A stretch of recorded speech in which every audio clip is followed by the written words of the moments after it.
அஸ்ஸலாமு அலைக்கும். Hello friends, இன்றைக்கி ஃப்ரிட்ஜை வந்து எப்படி ஆர்கனைஸ் பண்ணி வச்சுருக்கேன்னு பார்த்தலாம். ஃபஸ்ட்டு இந்த மாதிரி 2 கண்டெய்னர் வந்து மாவு வந்து பாதி பாதியாக ஊற்றி வச்சுருக்கேன்.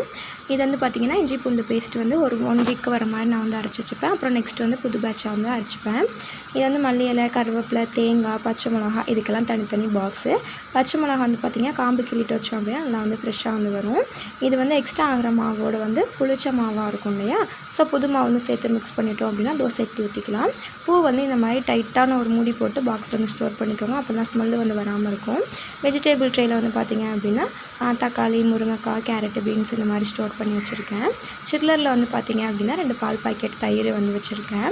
ஆனியன் ட்ரேயோடு இருக்கிற ஃப்ரிட்ஜ் தான் இது. கீழே வந்து ஆனியன் போட்டு வச்சுருக்கேன். ஸோ அது காமிக்கிறதுக்காக மறந்துட்டேன். சில்லரில் வந்து பார்த்திங்கன்னா ரோஸ் மில்க் வந்து கொஞ்சம் சில்லுன்னு ஆகட்டுன்றதுக்காக வச்சுருக்கேன். பாலாடை வந்து ஸ்டோர் பண்ணி வச்சுருக்கேன். இன்றைக்கி டிஃப்ரோஸ்ட் பண்ணலான்னு சொல்லிட்டு பட்டன் வந்து ப்ரெஸ் பண்ணியிருக்கேன். டோரில் வந்து rose milk essence, condensed milk, egg, sauce இந்த மாதிரி வச்சுருக்கேன். நெக்ஸ்ட்